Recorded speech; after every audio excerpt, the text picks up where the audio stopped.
live on the West Coast. I said, yeah, I changed my mind. 3 months after I was here. So, what is going on with Yasuhiko?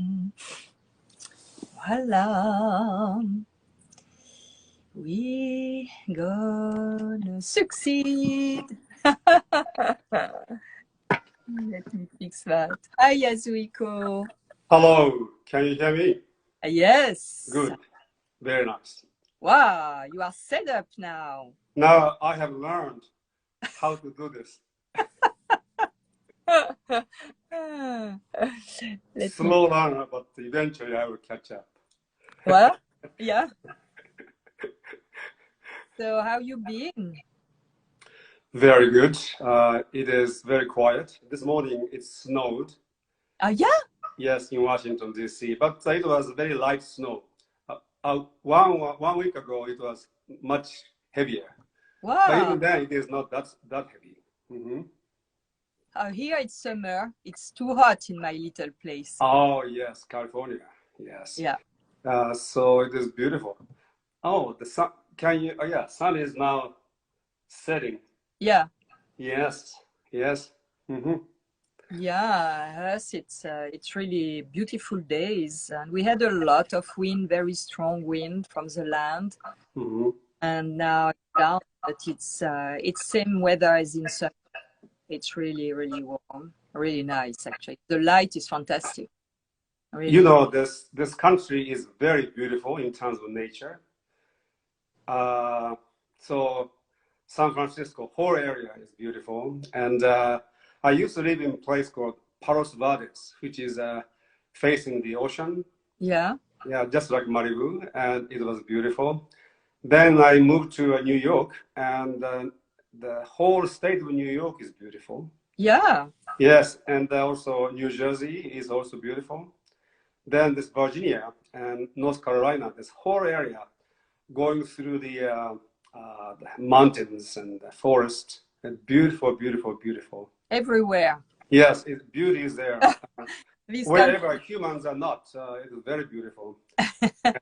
And actually, our job is to make it more beautiful. And there are areas where we succeeded in making it more beautiful. Yeah. But many areas, we just kind of destroy the beauty of nature. And we want to restore that, huh? Yeah, sometimes I look around, and yesterday I was on the beach with my friend who came to visit me, and we were doing some pictures and video, and it was, the sun was set since a moment, and it was not cold at all. It was cold. Yes. But we were wondering how it was possible that on the coast, so ugly houses can be built, because some of them are really ugly. And I'm always amazed about that. In Corsica, it's also the same thing. They are very pricky with the permit to get the permit, but they authorize things that have no integration in nature. And this really disturbed me. This really always disturbed me. It's something that it's hurting me to see this. Yeah, I understand. You know, it's about the lines with the landscape. I did many years ago, for several years, workshops in Texas, in the desert, Chihuahua Desert, with this woman, Simone Swan, to learn how to build adobe houses with mud and bricks, and with our little hands, just our hands. And we built vault and domes, and her house in the landscape. I will send you a picture. Totally integrate with the shape and the material, but the shape, it's like totally following the lines of the landscape. Yes. Really, really beautiful. When we think about nature, we think about nature outside, but there's a human nature, and in the contemporary life, people have lost connection to human nature and its own beauty. So when you are disconnected with the nature within, then they disconnect from the nature without. Yeah. And then what happens? You know, they build this ugly buildings and beautiful scenery. Mm-mm. And so we need to, maybe this is a wonderful conversation to have in today's, our discussion on the never-ending discussion on philosophy and art, Yeah. But this is get to the bottom of what it means to be human, living on this planet and in this universe, Last time you asked me about why I became a philosopher. Yeah. And I gave you the most dramatic story that happened in my life when I was young. But that was actually a very good question, and I have been thinking about that, and and what it means to be philosopher. And number of years ago, when I was giving a lecture, actually one week retreat course in spiritual development in nature, I wrote something, and in which I said, to be a philosopher is actually to be human. Mm-hmm. Any intelligent and thinking human being who is asking questions that matters to them, that is a basic state of being human. Yeah. Intelligent, conscious human who are curious and want to know. So, in the most fundamental sense, being a philosopher is to be human, authentically being human. Yeah. And in that sense, you and I and everybody else have always been a philosopher, yes? Oh, yeah. And somehow, given the course of life that we live, sometimes the part of our philosopher part of us get triggered early or late. But sooner or later, we begin to ask the kind of question I was asking when I was 10 years old. Yeah. In my case, because life wasn't a lot of fun, and seeking for happiness, and finding a way to live my life in the way I want to live instead of the teachers and parents who want me to live. I began to ask this question earlier. But sooner or later, people begin to ask that question. So, so why I became a philosopher, that was a good question. And that's a thought I had. Basically, we are all philosophers. We all need to be philosophers to be authentically human and asking those questions. And, in early on, growing up in whatever culture you grow up, and go to school, they begin to put lots of beliefs into your mind, and they don't encourage you to ask questions and think for yourself, but memorize and believe what is given by external authority. Even the questions are dictated by the external authority. People lose the connection to the inner philosopher.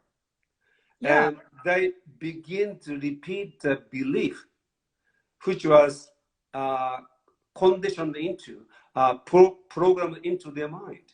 And so in that sense, being a philosopher has a philosopher has a kind of responsibility to bring people back to their own inner philosopher and begin to ask questions and re-examine all the beliefs that have been thrown into their mind, and re-examine and rethink and begin to think for themselves and really cherish the questions that we have.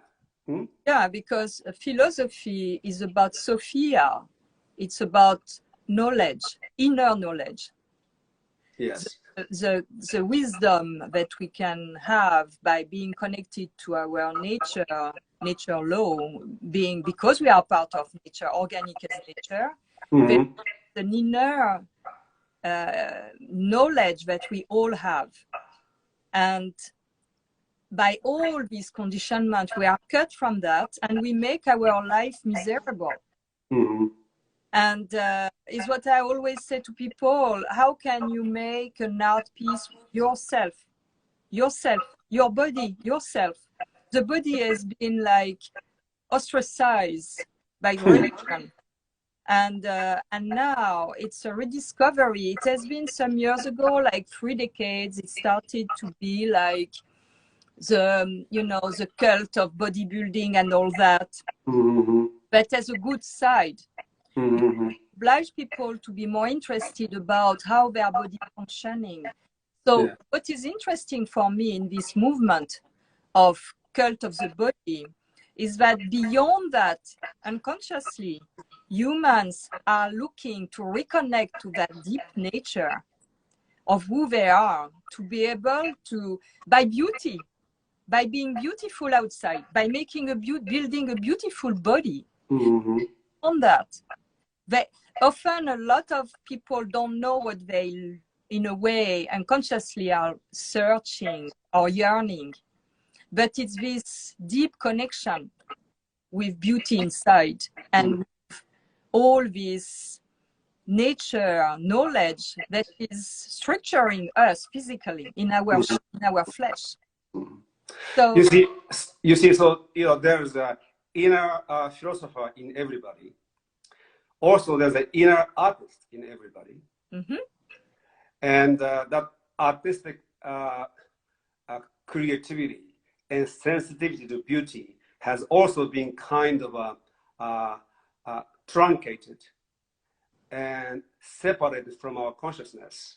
And again, being an artist, in your case, an artist, want to rekindle the artist within everybody and begin to appreciate beauty. So we can probably, you and I can talk every Sunday for the next few years on this subject alone. Yeah. But because you asked such amazing questions, I just this morning actually, I just put together a few thoughts about this, and this is perfectly into this. This was segue into this. So we have inner philosopher and inner artist. Everybody has a dimension of a philosopher and artist, but at the same time, there are people who become philosopher, a scientist, an artist, and so on and so forth. And you and I are studying Bhagavad Gita and some Hindu philosophy in my program later on. And Hindu culture has this what is called the caste system, 4 castes. Yeah. But that 4 caste originally was not the class system. It had individually, each individual has 4 different dimensions.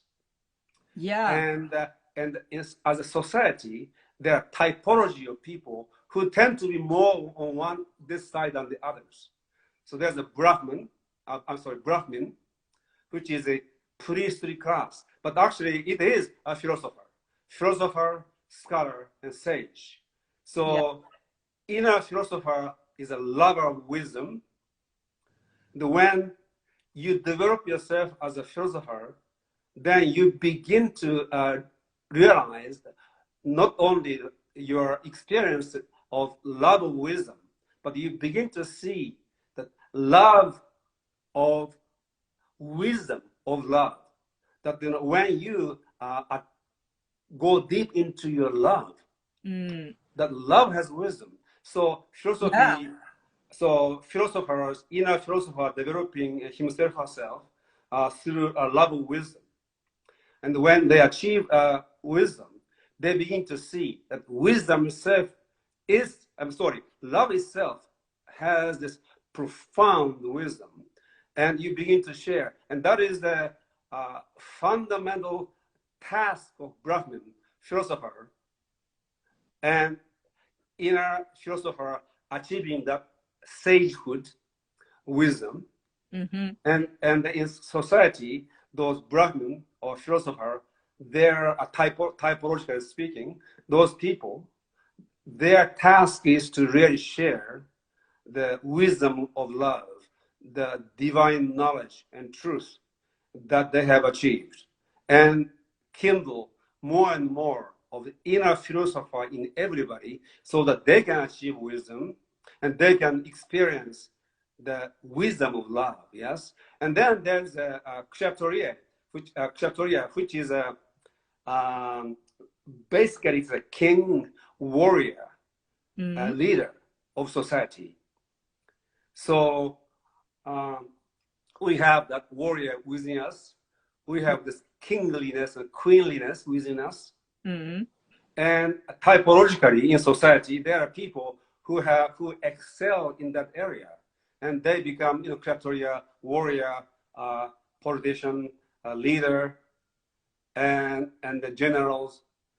And they, Buddha was, by the way, born as a kshatriya, and their virtue, like Brahmin, a philosopher's virtue is divinity, divine knowledge. The kshatriya, the warrior's virtue is courage, valor, fortitude, self-mastery, and so on and so forth. So there's a virtue of this. Each person can develop that dimension. In the society, there are people who excel in this area, leadership. They acquire that virtue and they lead the society. Then there's a vaishya. Usually they are identified as business people. It's basically a producer, material producer, people who produce material wealth. And we have that dimension. Some of us has less than others. Some has more of it, and then they become entrepreneurs and business leaders, and they produce enormous amount of wealth for people to consume. And then there is a shudra, and now in caste system it is known as untouchables, and there's like a lowest class, but it is actually the dimension of a being that is dedicated to service. So Sudra is a server and the worker, and their virtue is royalty, and so on.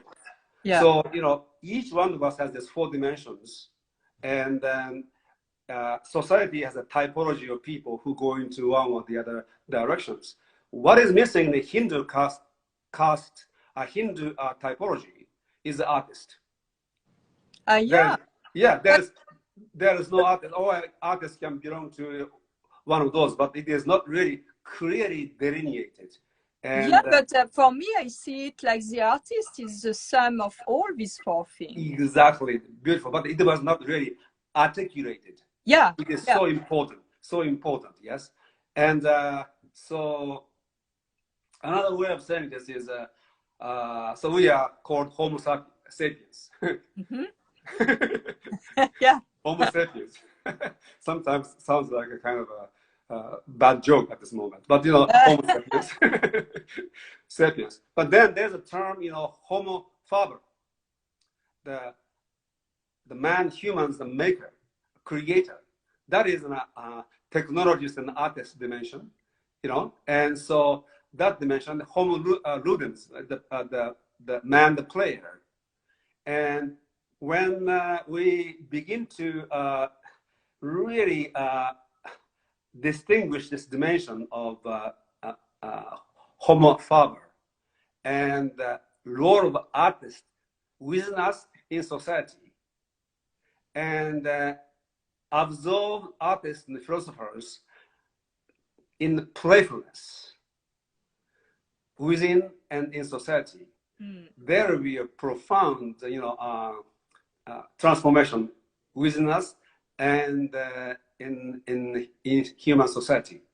And Homo Deus, godly human, is the inner integration of Homo sapiens, Homo faber, and Homo ludens, the player. And our life become more playful.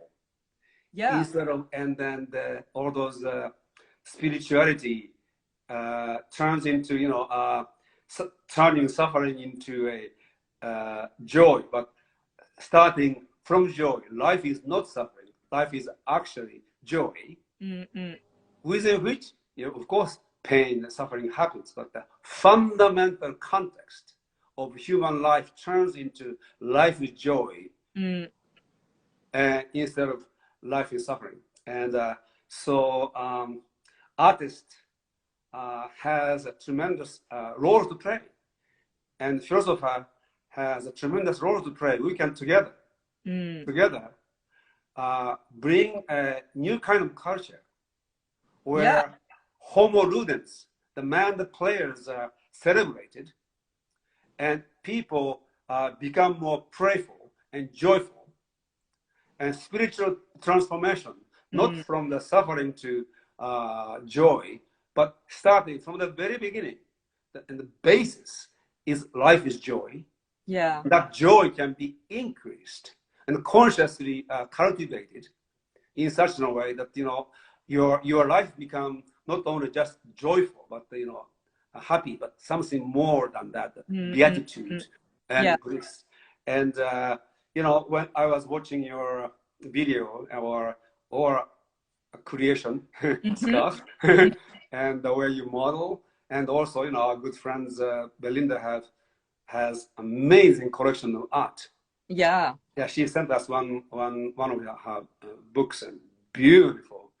And what happens is when you encounter beauty, joy takes place immediately. It is not, you don't need to be, you know, it evokes joy.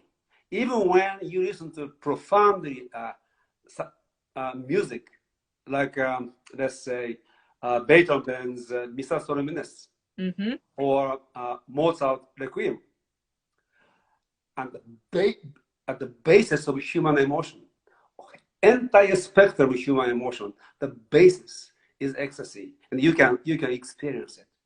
And, you know, artists can do that for people, you know.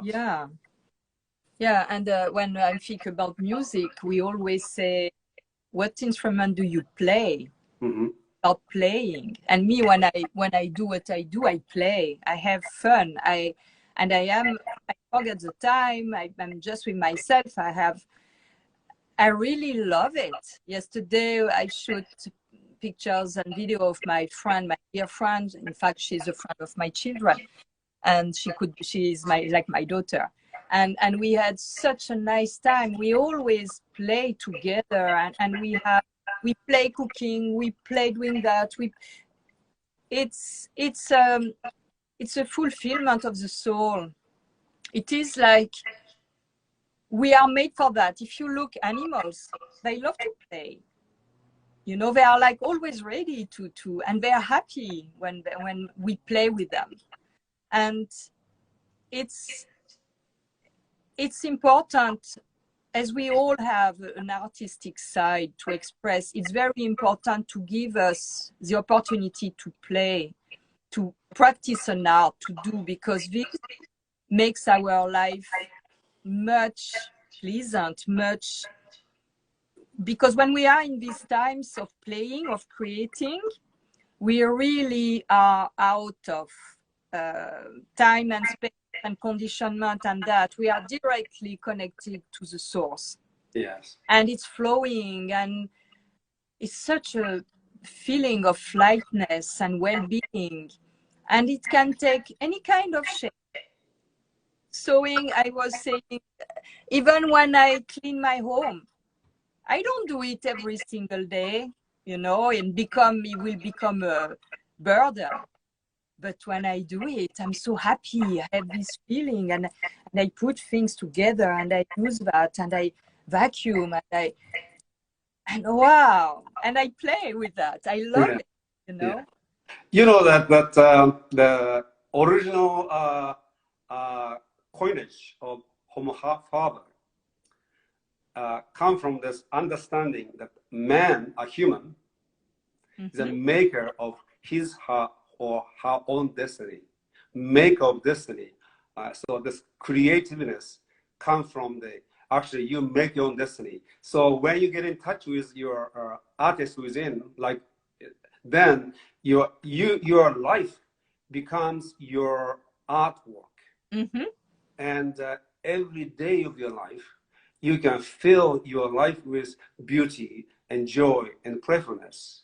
You may not be painting or playing music, but you know, when you cook, when you clean, whatever you do, it becomes like a playful artistic engagement. Yeah. And your life becomes art. And that's amazing thing. Yes? Yeah. And it's very exciting because every morning you wake up, I'm like, wow, I'm alive. It's great. What am I going to create today? What am I going to do today? What's going to happen today? It's really like, and it's really, really wonderful. Yeah. And some people are going to say, yeah, but you are not in an office. You are not work. But I made choices. I was 12, 13, and I knew that I will never be in an office because I was seeing my uncle and my aunts, and I was feeling that we were not happy in their, routine every day for 40 years, being a accountant expert and being in, and this was like already, no, I don't want to do that. I didn't know the shape it will take. I didn't know that I will have to face a lot of uncertainty. But deep inside, it was this excitement of, I want to be happy every day. I want to create beautiful things. I want to see the world. I want to be surprised. Even sometimes I had surprise, not really fun, but you go with that because deep inside I knew that, like we say, after the rain there is the sun that is shining, or the sun is always above the clouds, and it's that, and it's amazing. I'm towards 70 years old. I cannot even believe it that life went so fast, but with so many tiny little things, exciting that came. Yeah.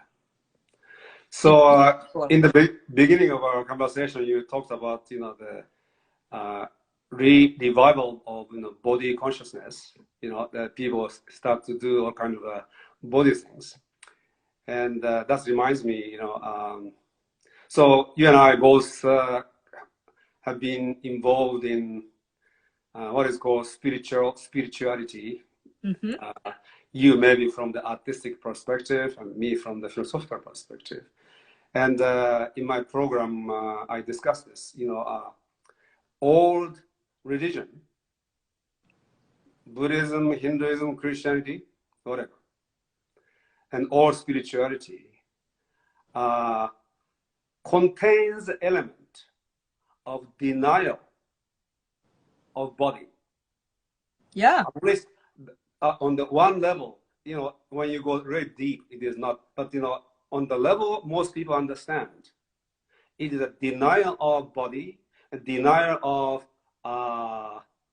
materiality, a denial of desire, and denial of pleasure. Or pleasure, all those, what makes the human experience.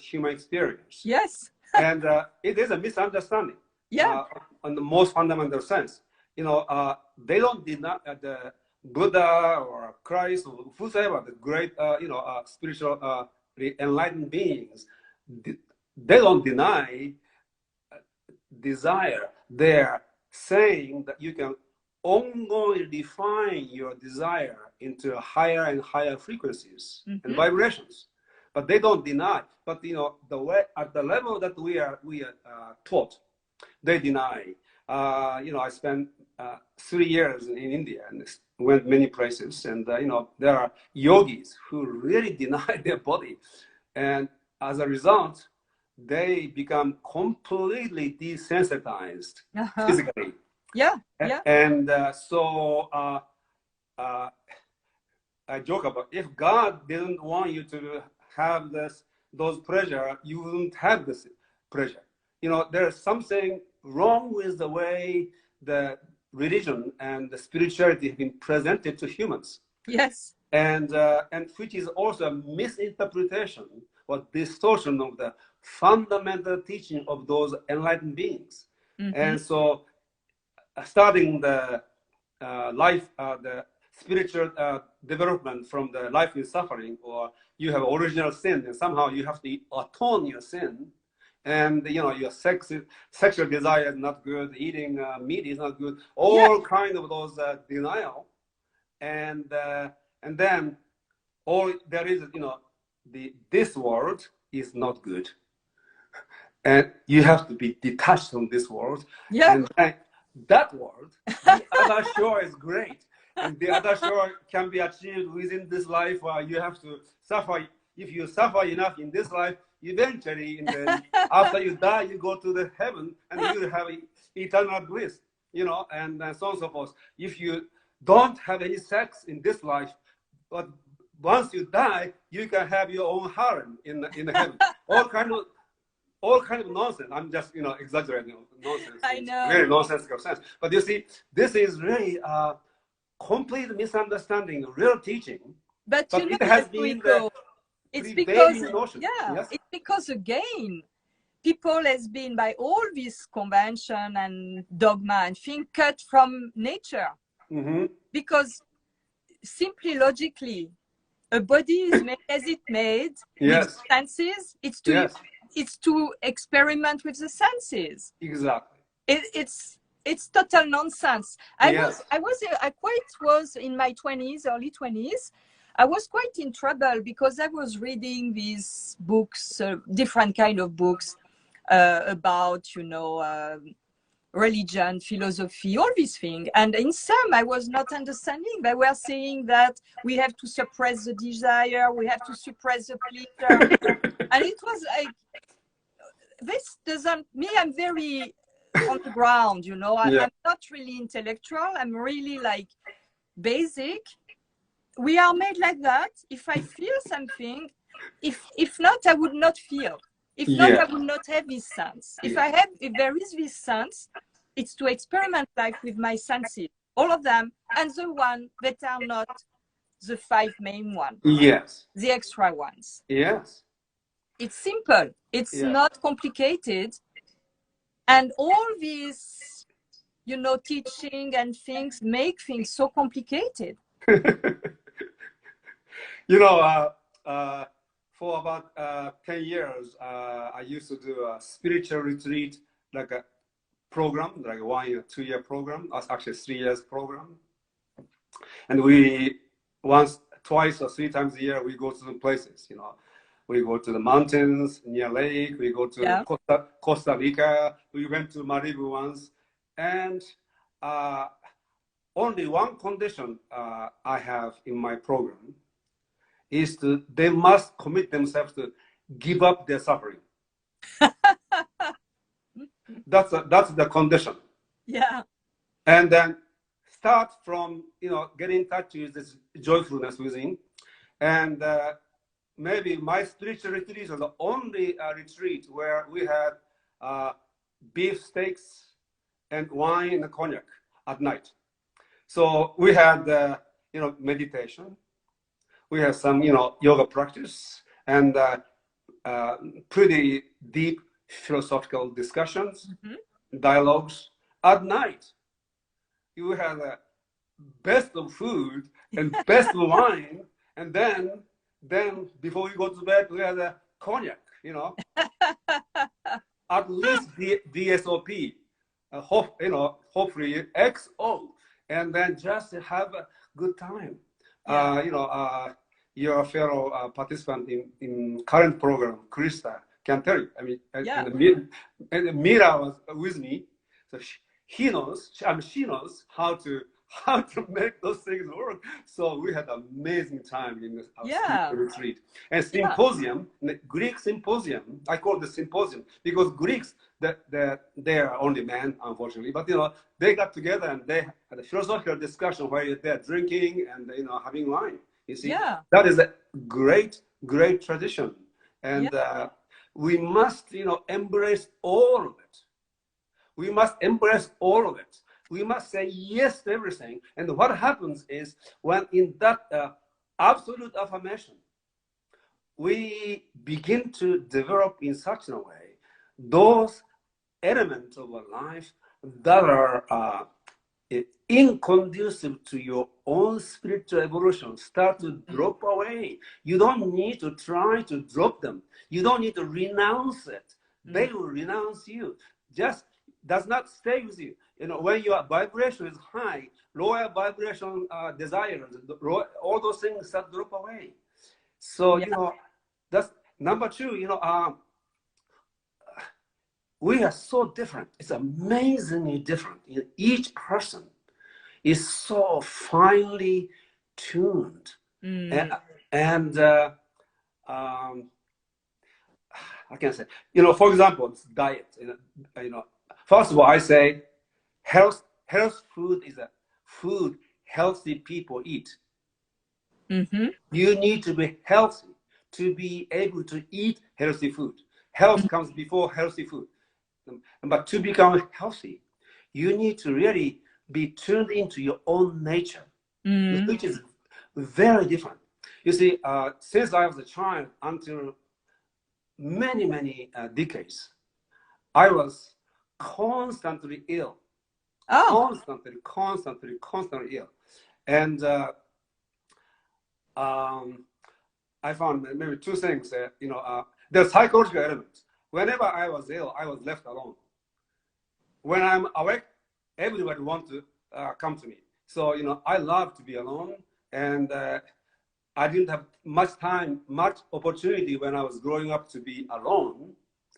Japanese houses are small. Japan is small. There are so many people around who go to school. There are people, even Zen monastery, you meditate right next to each other. And, and my nature, I moved to California because of the space originally. I mean, when I came to this country for the first time, like in Japan, most of the time there's 2 lanes, or at least 4 lanes, big road, 4 lanes. In California, that 1 lane sometimes has 5. One direction has 5 lanes. Oh wow, this is amazing. So my wife and I live in a big house for 2 people. It is not way too big in one sense, but we both need a lot of space. And so I love the space, and I love to be alone. Just being alone. So it is. I was constantly ill, and one of the reasons is because I have to be with those people in very close proximity. And when I was sick, I was alone. I was left in my bed. So they left me and come and said, "Don't worry, I'm sleeping. Just leave me alone." So that's a psychological element of this. But also, I realized most of the food I was eating, I was highly allergic. Wow. And the Buddhist monastery, I was constantly sick because none of the food I was eating was right. And also, I'm hypersensitive to mold. Mold is not good for you anyway. But the Japanese genetically more tolerant of mold than most other ethnic groups because of the century-old training. Yes, adjusting, adaptability. But anyway, so everywhere was so moldy. My home, my Zen monastery, everywhere. So this hypersensitivity to mold and hypersensitivity to food. I was ongoing ill with the psychological element of being left alone. And I realized a few things. Number one, my diet is my diet. And I must find my diet. And I'm ketogenic.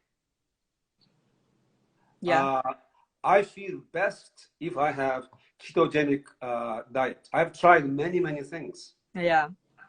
Lots of vegetarian meal, everything. So I'm ketogenic. When I have a ketogenic food, I feel at my best. Second, even how you eat is different.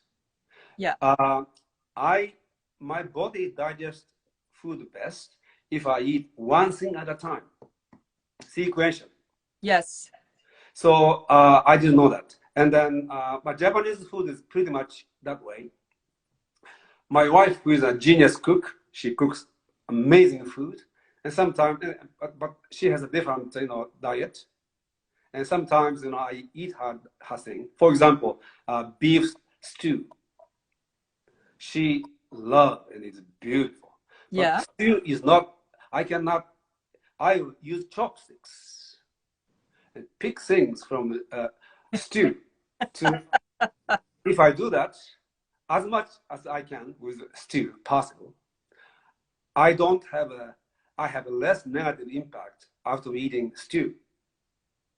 And no carbohydrate, low carbohydrate, and I'm heavily allergic to soybeans. Yeah. And both growing up in Japan, soy is a part of the hormone.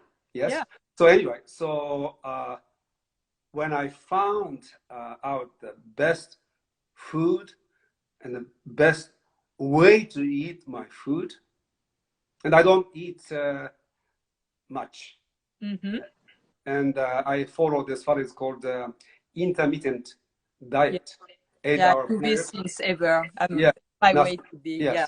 So all those things, I finally found what works for me, and I feel much better today Yeah. Yeah. than 30, even 20 years ago. So what I'm saying is this attunement to our body and developing our own nurturing our body. We need to listen to our own body intelligence. Mm-hmm. And it is individualized and singular. Yeah. And it requires real attunement into our own nature to be able to really discern it.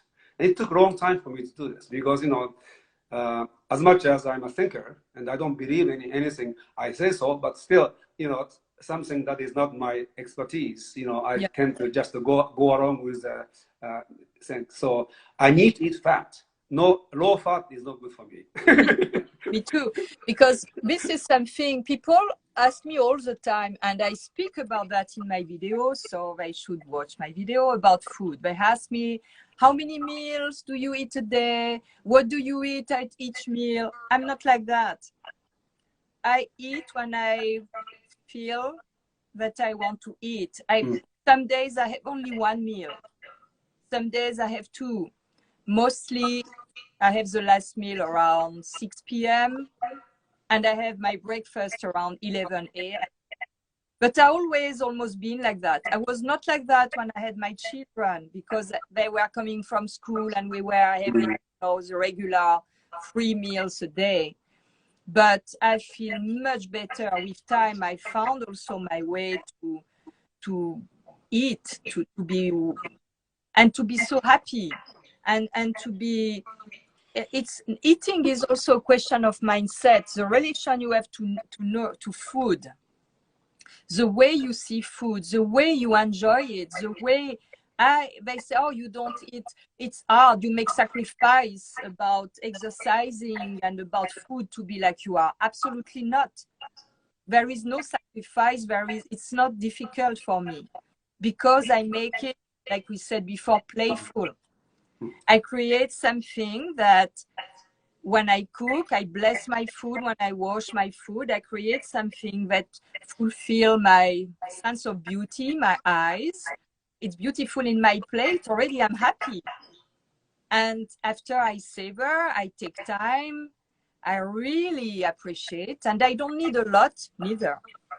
And I can make my chocolate. I can make some sweets. I make them myself. Mm-hmm. I don't buy never processed food, never. Yeah. And last day I made a hummus with black chickpeas that come from Japan, actually. This black Yes.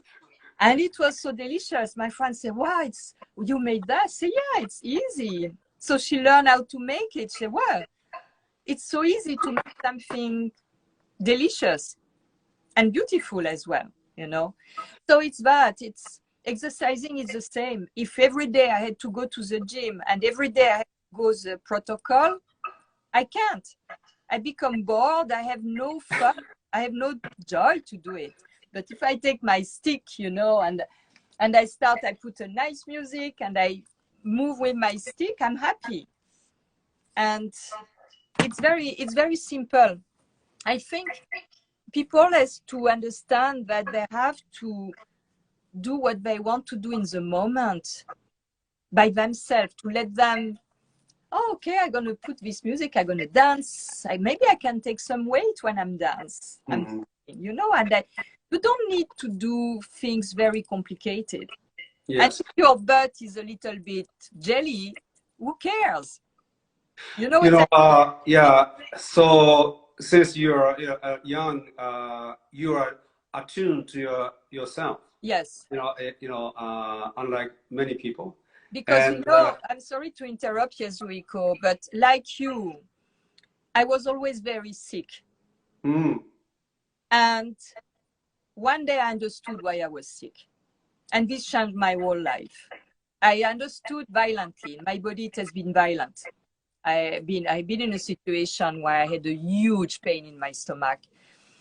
But I understood that I was always sick simply because I was not feeling loved by my parents.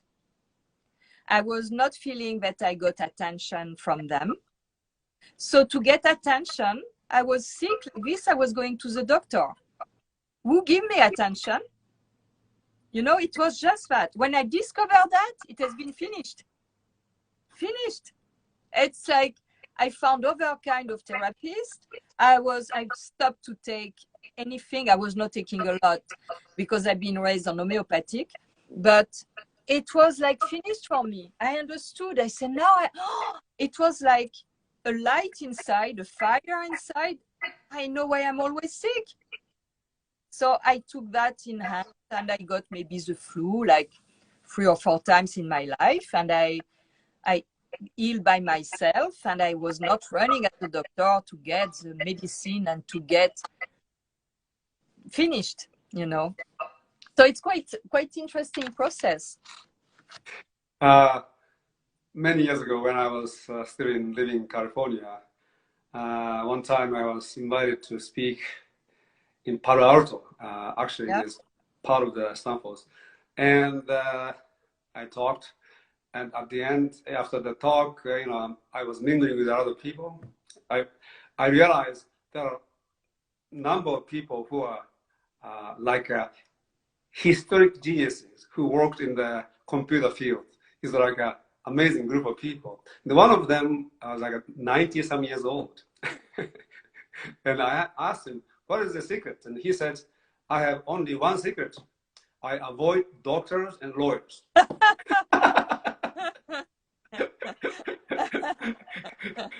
And I followed his advice.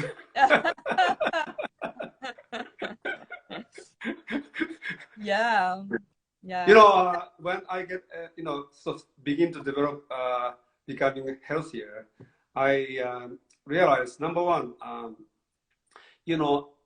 the base or the basic state is hunger. And then when you go beyond certain point, your energy drops and you become sleepy. Mm-hmm. That's when you eat to come back, and a little beyond the base level, and then continue in the base level. Either, you see, people get sleepy after they eat. Yeah. Which means they are overeating. Yes. And this is not just me. Yes. I think this will apply to everybody. But, the law of evolution, the more evolved we are, the more individuated and unique and singular we become. Mm-mm. And evolved beings are very original, unique. One of the way, people ask, not these days, but they used, when I lived in California, people used to ask me how I can find a real guru. I said, well, you don't need a guru, but if you need to find a guru, you find somebody who has originality. Yeah, and in yourself. Yeah. Yeah, even if it is they are saying the basic same thing, but a person who had the original experience and the insight say things in an original way. Krishnamurti was very original. George Gurdjieff was extremely original.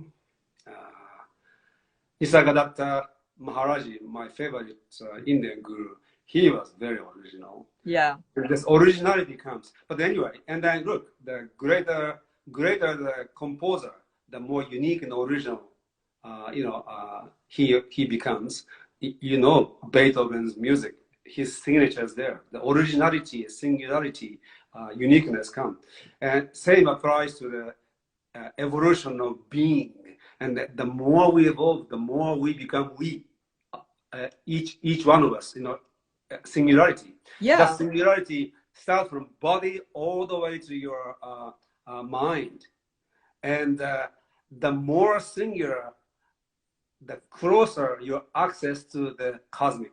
It is a very interesting paradox or an irony, and at the end of your originality, at the summit of your originality, singularity, you encounter that which is infinite, that which is eternal, and that which is absolute.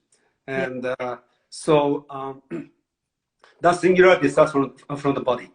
Each one we need to listen to our own intelligence of the body's intelligence, and they begin to really live your life in accordance with what your body tells you. And so Eastern religion had the right idea. Yoga starts with hatha yoga. Yeah. And Buddhism incorporated lots of martial art. Taoist too. And meditation is there's an element of physicality to this, but then there's no singularity there. So it's good to start from the body, and the more you listen to your body's intelligence also kind of evolves in a sense, and then your desire become more and more defined. Yeah. And you begin to lose interest in things that you are being interested. Yeah. Just like when we have zero interest in what we are interested in when we are teenagers. You don't want to go back there anymore. Yes. So something like that. It is one of the signs of evolution, singularity, individuality, individual differentiation. And so it is very important. And then what else I was going to say? Anyway. So for this, it's not possible to apply rules for everybody the same all around the world. It's impossible. Yeah. And we are all unique, and we have all to savor and to deep in this uniqueness, to really, because we don't come here by chance. I don't believe we come here by chance. And if we had to be all the same, or if we had to be separated from others that are different, we will be each of us on a tiny little planet alone. Or we would be all the same, the same. You see, that is exactly what the society tried to do. Yeah. You see, our education is a system of homogenizing people. Yeah, but Yasuhiko, and this goes with the classes we are working together and I take with you and all that. I think this is really the expression of forces.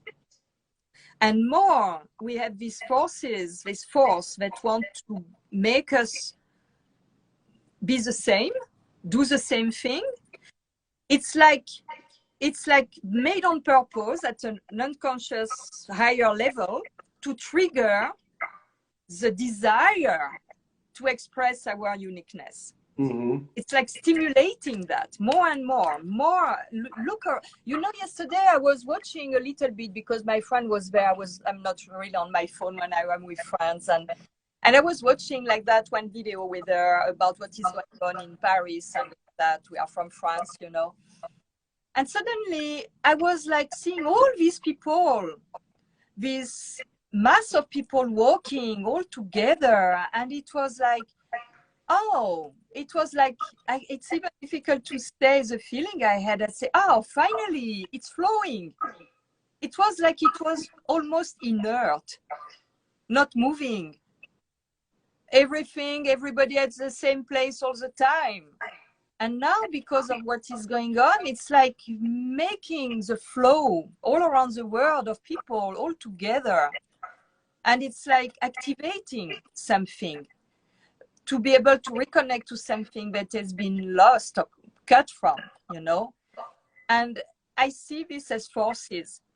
What is going on of, you know, about obligation of do that, it's really, really to make us so frustrated.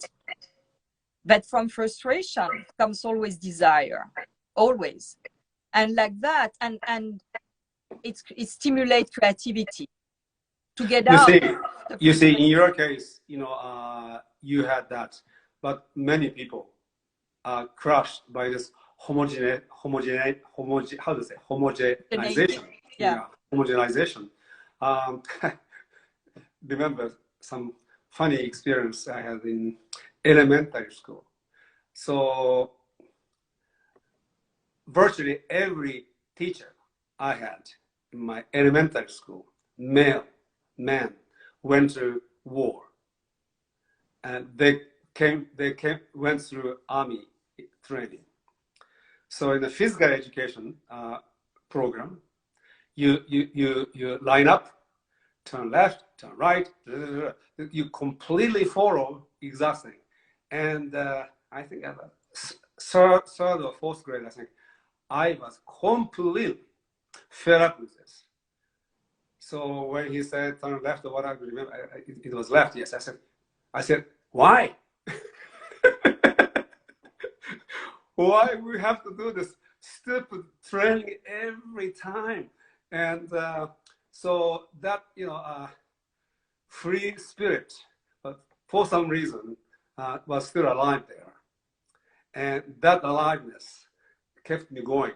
Maybe, you know, and this make me think about something.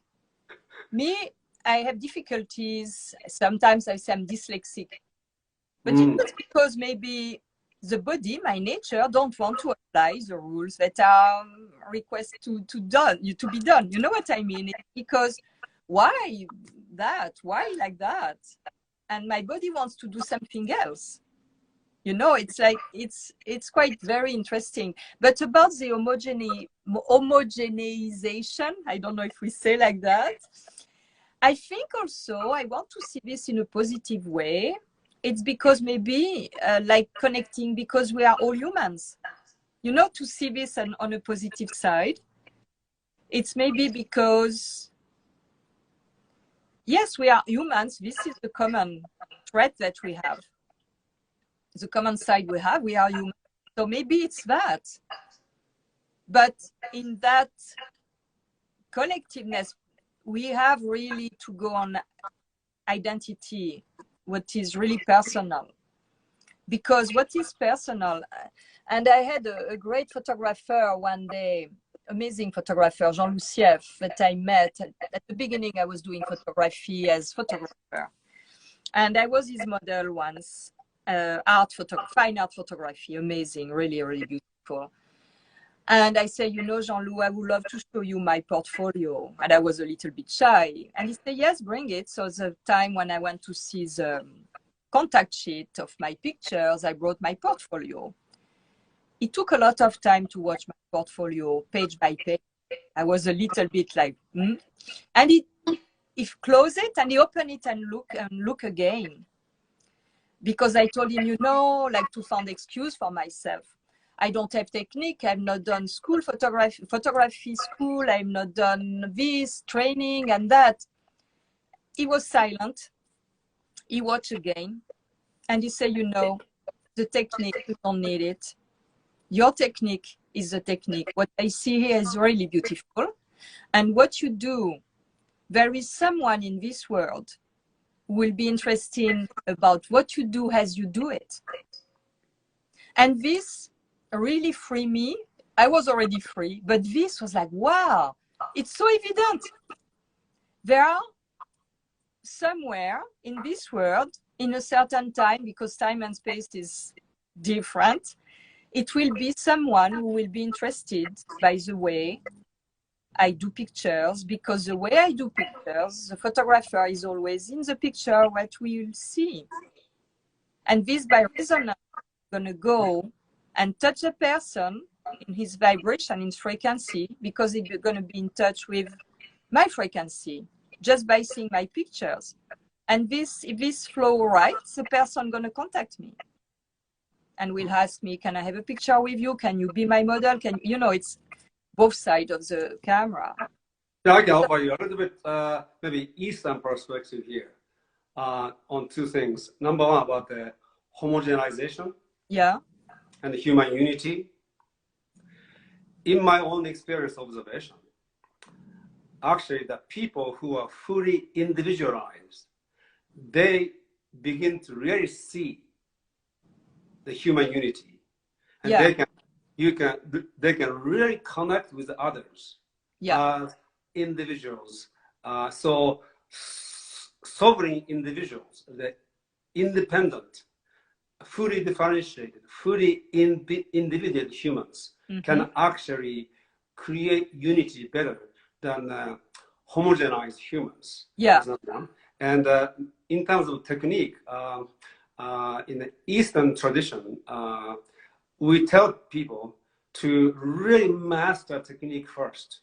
Then you can free yourself. I mean, maybe in your case, it was already mastered. So, you know, techniques are important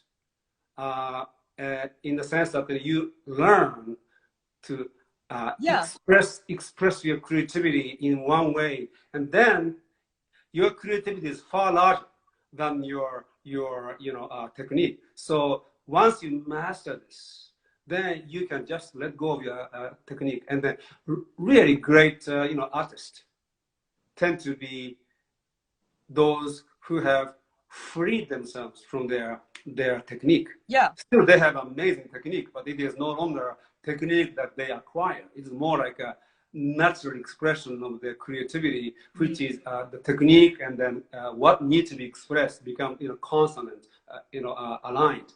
So techniques are important in that sense. Yeah. yeah. Mhm. Jean-Loup, it's what he said.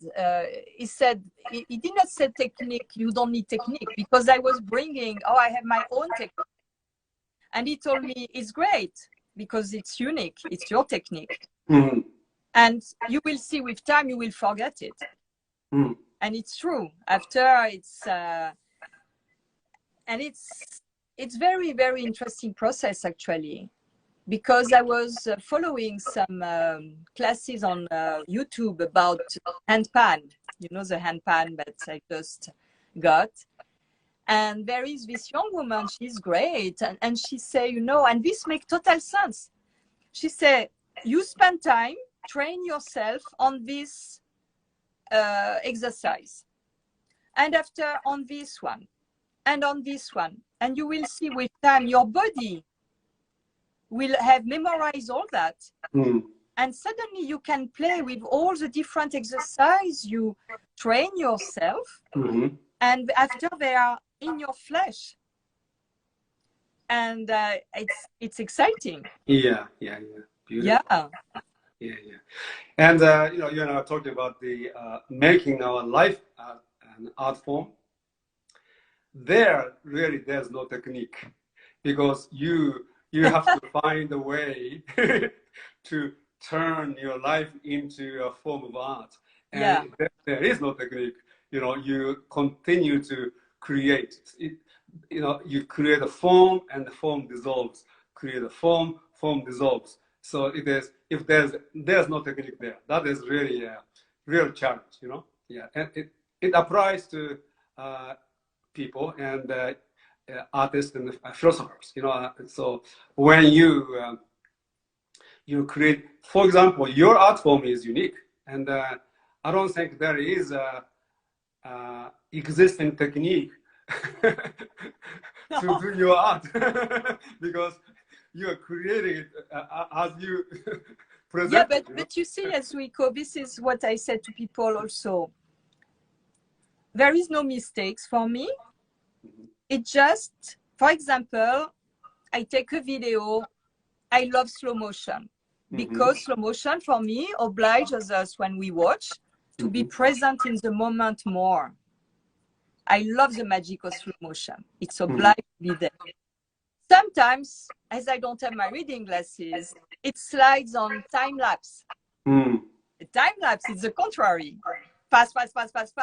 And when I go home and I watch my video, I say, oh, no, this is time lapse with my child moving and things, you know. And, you know, I say, okay, I'm going to make something out of it. So I use this iMovie application and I reduce. So people ask me, what is the application you use to get this cut effect? It's not the application without that. It's my mistake from time lapse brought to iMovie. That's amazing. That's amazing. To slow it down. And you have this kind of thing, weird effect, that it's not an effect you can find by an application itself.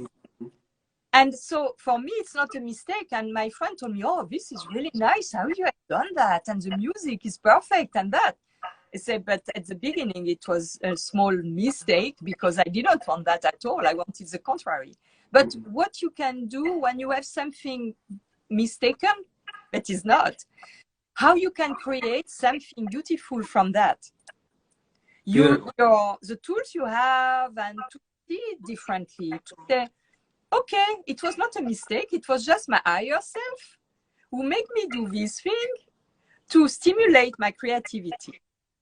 You see, so it's fun. So yeah, the mistake is an interpretation. Yeah.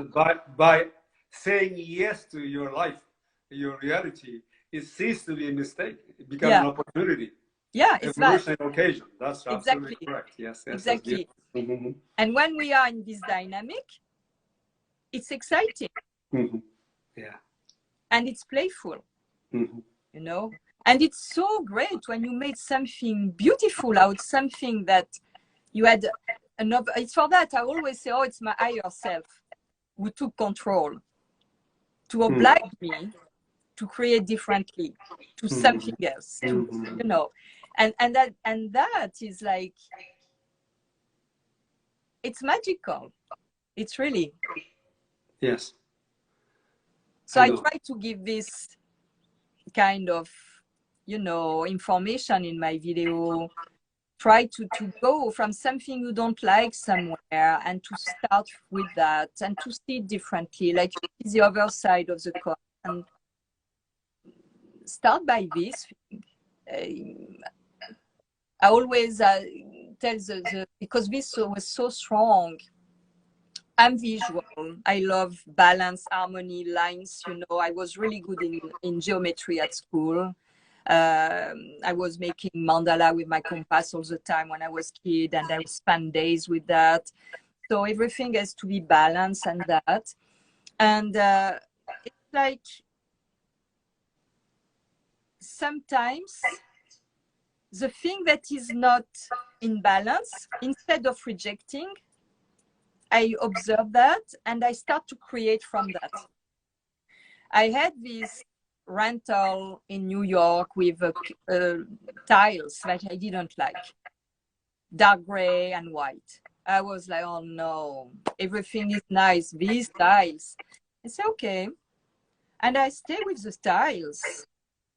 And suddenly I started to create around them. And I said, oh, it's like raw linen. And I found raw linen. And it became such a nice, very nice space. Grace of these tiles that I hated. So it's that. I don't know if there is a similarity or connection, but you know, how I found myself developing as a thinker and philosopher. Sometimes I, you know, read what I have written in the past, and especially when I disagree with myself, I begin to rethink. And so I said this 5 years ago. Oh no! So you know, it is like my version of mistake. But then no, let me see, and then that gives me and then incorporate what I said and disagreement. There's a new idea and thought come out of this, and so there is no mistake. And disagreement, discord of two set of ideas always gives me an opportunity to evolve my thought into a new dimension. And so, yeah, there is no mistakes. And it's fantastic in your case because you wrote something. When you wrote it, you are connected to your, can say, higher self. For you, you wrote that, you perceived that way at that time, you wrote it. And when you go back on time and you read that, there is something, but when it has been written, the disagreement you could have later was already there in what you wrote at that time. Yes, to and make then you able to go back and to refine.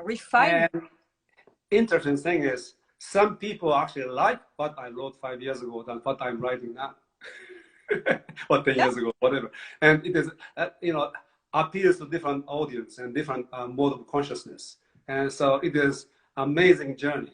And going back to philosopher and artist, I was just thinking, our inner artist turn our life into a form of art, and there's an ongoing creation of beauty. And so what is this inner philosopher does? And it is turning this life in eternal wonder. And, and there's more to know. There's more mystery. Once you know something, then you have more mystery coming. The people, today's scientists are asking questions that Newton could have never asked because knowledge has reached a higher level, so they can ask questions that people before couldn't ask. And something like that happens on an ongoing basis. Life is wonderment. Probably you can identify this. Being an artist and being a philosopher. What is moving me?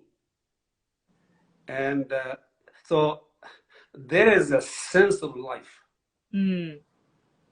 And at the core of this my sense of life, my sense of my life, is this awareness of immensity. This immensity has an element of infinity, eternity, and beauty.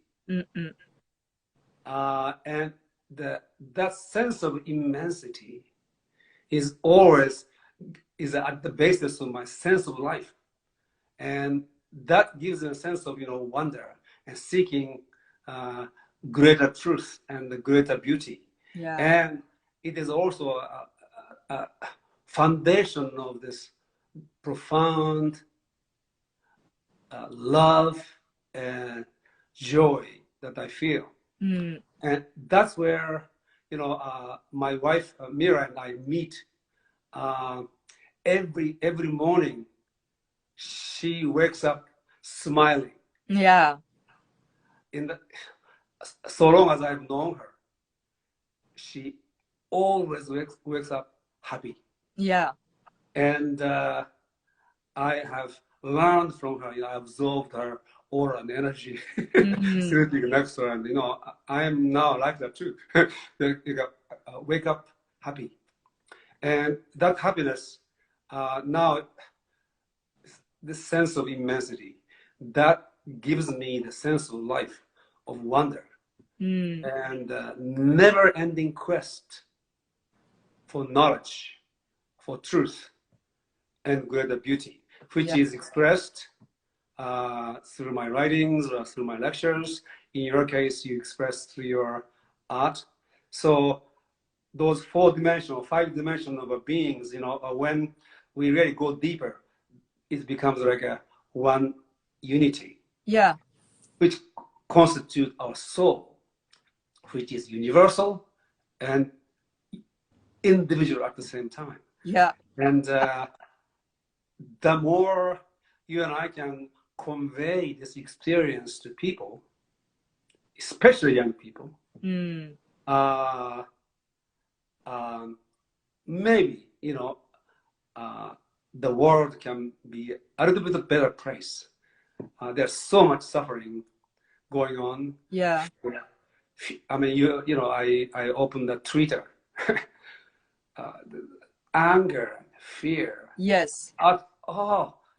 feel, it is like, and you don't need to, and you see, going back to this homogenization, You see, our ego Mm. is not individual. It is separate, but not individual. Individual means indivisible wholeness of being. That's Yeah, individuality. Yes, individual. it is. Yeah. It is divided and it is separate. And in the ocean of homogeneity, and their egos are tied with anger and fear. Mm-mm-mm. Anger and fear actually anchors ego, emotionally speaking. And therefore, people who live in their egos are easily manipulated, controlled Yeah. because of their fear. You see, Yeah. the fear mongering that is going on. You know, if you don't wear masks or if you don't take vaccines, you'll be dead. You know, and whether or not it's true, you know, it may be a scientific truth, although I don't agree with this. You know, even if it is what they are saying is true, Mm. you can take it in a different emotion. If you listen to people based on your fear, and the people who want to manipulate you through your fear, Mm. even if what they are saying has some truth, it is poisonous. Yeah. And and the homogenization is also the collectivization of human psychology. Mm-mm-mm. Every ego is a collectivist. And they are homogenized in their beliefs. And so, and then they are anchored by fear and anger. And everything is a trigger for anger. Yeah, It has exactly. nothing to do with what's going on. They triggered their inner anger. And Mm-mm-mm. because they are not being who they are, they know deep down, their aware consciousness knows that they are not who they are. Mm. And there's like a fundamental existential frustration for not being free to be who they are. Yes. That is also a kind of rage. It is beyond anger. It is a rage. And then so long as they remain to be a victim of this whole homogenization agenda and culture, they won't be able to free themselves from this. So, you know, yes, they are kind of victimized when they are trying. Now they must take full responsibility for who they are and their divine right. Yes. The cosmically given, if you're a Christian, is God-given right to be who we are, really. Mm-mm. And claim that cosmic responsibility, self-responsibility, and move away from this homogenization and collectivization and begin to ask and begin to think and have a courage to actually be who one is. And, you know, that's, and artist and philosopher who can actually contribute to people's, you know, self-liberation. Mm-hmm. You through beauty Mm. and evoking their artist, their spirit. Me from talking or writing or joking, and then bringing that aspect of their inner philosopher. Mm-mm. And so, you know, it is important. You know, It is. you know, what is amazing about this, the sense of immensity is this.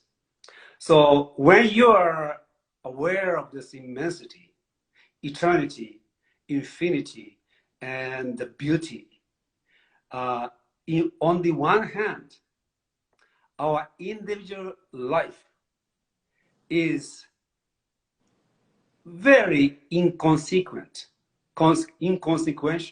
Mm-hmm. Even the people like Buddha and Christ, in the cosmic scheme of things, the infinity, eternity, and this immensity is really inconsequential. Yeah, but On the one hand.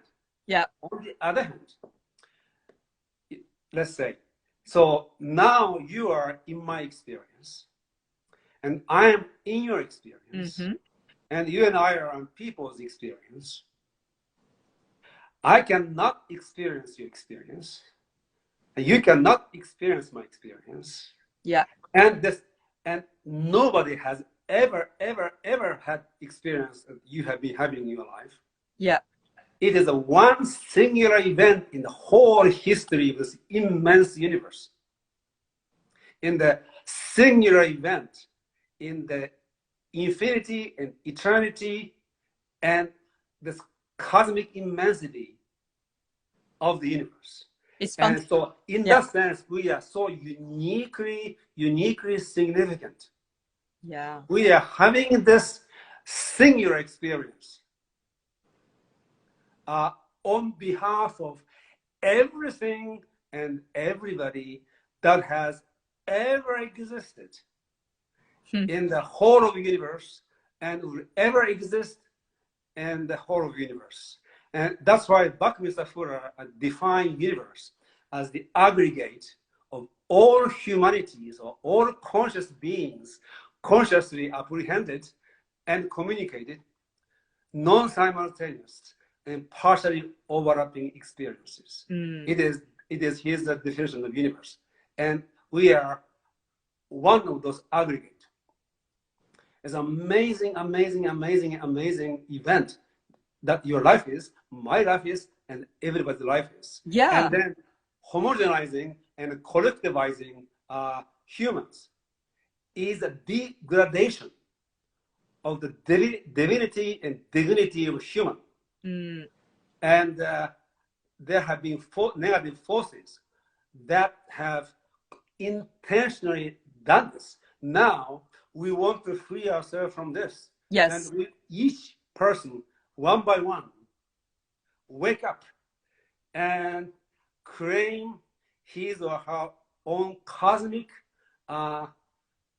responsibility and individuality and singularity, and awaken their inner philosopher, inner artist, inner producer, inner leader, and inner philanthropist, and so on and so forth. Just become the whole human beings in a very unique way. Yeah. And this has been my message since I was 17 years old, called omnicentric universe, omnicentric world. There's no more hierarchy of people. Each one is a omnicentric center of this omnicentric universe. Yeah. And then we come together to create a symphony that has never been in existence in the history of humanity. It is possible. And we want to do that. And I introduce this. It speaks to me, and is what I said, taking the mandala as symbol, but my mandala, I did a series that is called Primordial about that, as nude in the desert. And I created mandala with my body. But I realized doing that, there is a kind of say in France, what do you think you are? You are not the belly of the world. Yes, each of us are the center of the universe and no the question. center of the matter. Yes. By our umbilic. Exactly. Yes, absolutely correct. Yes. And when you create mandalas, you reconnect with this uniqueness and with this infinity, because it goes to the infinite. Yes. Multiplication, sacred geometry, beauty. It's like mesmerizing, and it's meditative, and it brings you in this dimension that comes from one point. Just the center, the source, or the center of yourself. In a way, it becomes the same. Yes. It's very simple indeed. It's not by chance that we all have an umbilic, belly button. Some people, requires a little bit of encouragement, and we are here to offer that. And some people don't any encouragement whatsoever. Great, let's play together. Yeah. I think, in my way, I think in the last 50 years of my life, I've been basically seeking my playmates. Yeah. Play together, Yeah. and I find one playmate here living in Malibu. and of course, I live with my primary playmate together with me, and let's create this network of playmates and expand this omnicentrically. Yeah. Yes. Thank you, Yasuhiko. Thank you. We will do something if we get inspired soon to do another discussion. Yes. And I'm going to put some contact with your work and the session under the caption of the video. And soon I'm going to post it as well on YouTube. We have no technical issue this time. We Zero improved. technique. Yes, I like this. Very spontaneous. We had to learn the technique a little bit first to forget about it. I learned how to use this iPhone for the first time. Thank you very much. Thank you very much. Bye. Bye-bye. Hi to Myra. Yes, I will do that. Yeah. Okay. Bye. Thank you.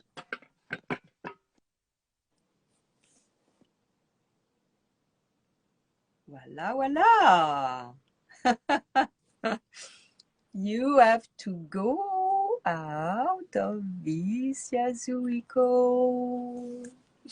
So it was, I hope you enjoyed that. I'm going to post this on my page for sure, because some maybe did not get it. And it's really very interesting how we can go from something really basic, and which seems like nothing particular, and to go so deep in some minutes, of discussion. And it's interesting because it's what we can do in between us with friends or with people. I met people on the beach yesterday when I was shooting. And it was interesting because it was the man who came toward us, seeing her shooting, and his partner came, and I just got a message from her, and she wrote so beautifully, and just by being on the beach, open to people and to share. And the way she wrote this email, it's like, wow, I found a playmate somewhere. Like say Yasuhiko, I found someone I can exchange and have pleasure to exchange with. So it's quite really nice. And I would love also to thank all of you, because I have numerous messages. I answer as I can, mostly by voice, because it's faster for me. I'm not really good in typing on my phone. And but thank you very much for watching, for your to express your feeling, or your concern, or to even your question. And I do as I can to answer to everybody. But it's not very easy. It takes a lot of time. But I really want to thank you, because you make me also, with some question you have, but I never thought about them. You make me dig a little bit in an unknown field, something I never thought about that. What I'm thinking about that. And it makes me, discovering something that I never thought about before. So it's very interesting, and it's the same process that, Yasuhiko is saying. We are all different, and we are all unique. And in the night of time, it seems true, like Yasuhiko said, insignificant, but it's not. Because this is the wonder that we are all just now as we are, unique. And this will never repeat again. And this never happened before. So it's really to cherish, it's precious, and it's fabulous, it's fantastic when you think about that. And every person you're going to meet and you're going to interact, it's the same. It will be at that time a unique meeting, unique interaction, unique, and it will never reproduce again the same. So it's really, really, really interesting. I want also to thank you for the badge. I cannot find the function to launch badges anymore. I don't know why. So I cannot launch them to let people know that badges are available. So maybe on your side you can see it. I was doing this advertisement before because the money I collect there, it's for the orphanage I'm supporting. So thank you very much for taking badge. Thank you. It's really kind of you. I really appreciate. And I wish you a very good evening, a very nice end of Sunday here. It's the afternoon. And actually, I'm going to have my first meal of the day. And it's what? It's 3:30. So, and my first and only meal of the day. Voila. Thank you very much. And at very soon. And